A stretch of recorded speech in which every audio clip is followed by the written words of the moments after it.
Hey everyone, this is Nick from Nick Drinks. I am your host, Nick Britsky, and we are very excited to have Lauren Facca, who is the founder of Harpies. This is a limoncello brand that is based out of Michigan. We're very excited to have her and talk about the family recipe. Lauren, how are you?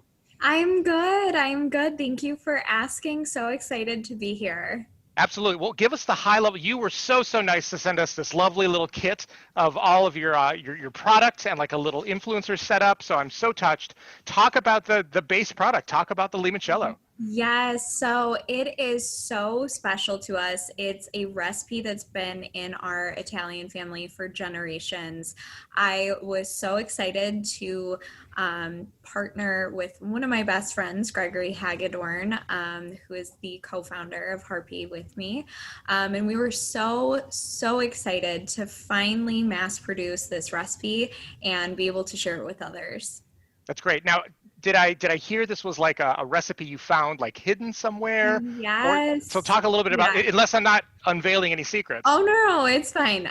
When my grandfather died, my dad's dad, he was going through some of his things and came across the recipe, which his, parents and parents before that, like my great grandparents, my great grandparents had made in Italy. And my dad had recalled, being a little kid and at every like Christmas and Easter, there was always limoncello around. So my dad really took it upon himself to start making it again. And of course, I always grew up enjoying it once I was old enough as well. But it was always like a family tradition. So my dad really was the one who tailored the recipe to perfection and made it what it is today. And I was just so excited to create a brand with it. I think any limoncello, if you've had one before that is commercially produced, it's so different from what we make, and at least with ours, it's very authentic, very much like what you would be served in Italy. We don't use any artificial colors, flavors, preservatives. We use the highest quality hand sourced ingredients, and it's just really a beverage that everyone enjoys, even people who aren't like big drinkers. It's very loved by everyone. I think the thing that excited me from kind of the Nick Drink side is it's a little bit more of a drier product as well. I feel like a lot of the other products that I've tried on the market have had a much higher sweetness to them, and almost to the fact that it's cloying, could be like really like replace your simple syrup, if you will. Right. I This is so much more enjoyable to enjoy on its own. Yeah. Did you consciously think about the sweetness when you were making it, or is that just how the recipe played out? That was really just how the recipe played out. I think something that I always noticed when I decided that, I wanted to make a limoncello company, I really wanted to try every single competitor brand. And that was something that I noticed too. Really, a lot of bartenders were using them just as like a mixer or like a lemon flavored simple syrup because they're so sweet.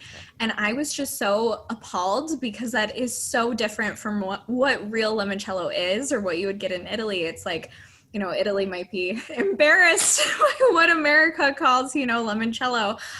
So of course, when we were starting to mass produce our recipe in commercial size batches, we really wanted to continue to taste it even as we were, adding sugar to our batches, just to make sure it wasn't getting to that too sweet point.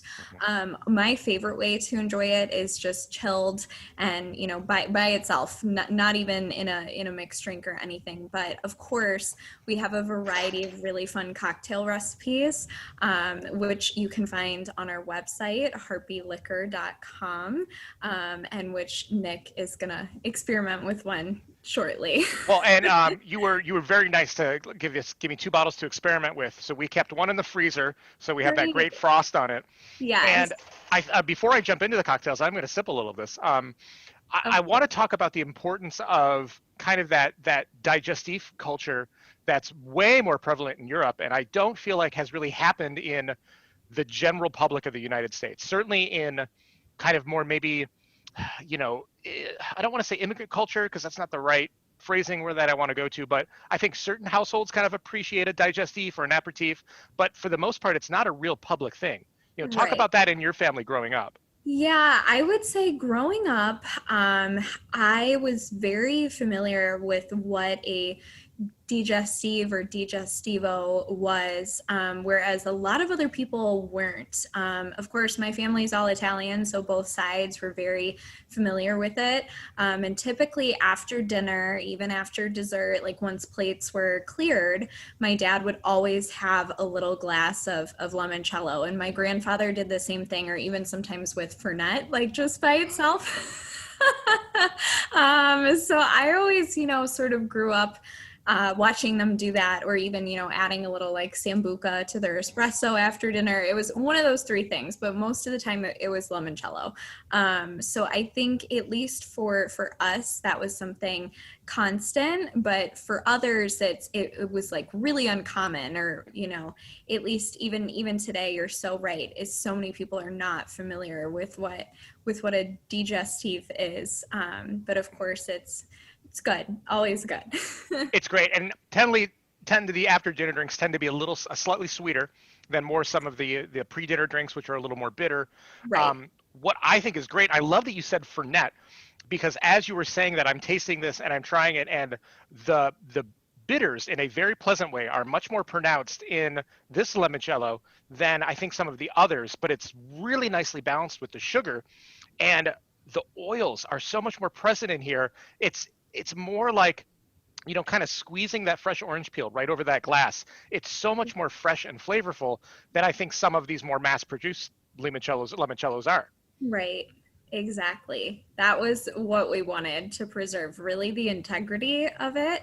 And I couldn't be happier with our product. All right, well, let's jump into some of the treasures that were in kind of this box right here, and I do want to jump Okay. into the cocktail too.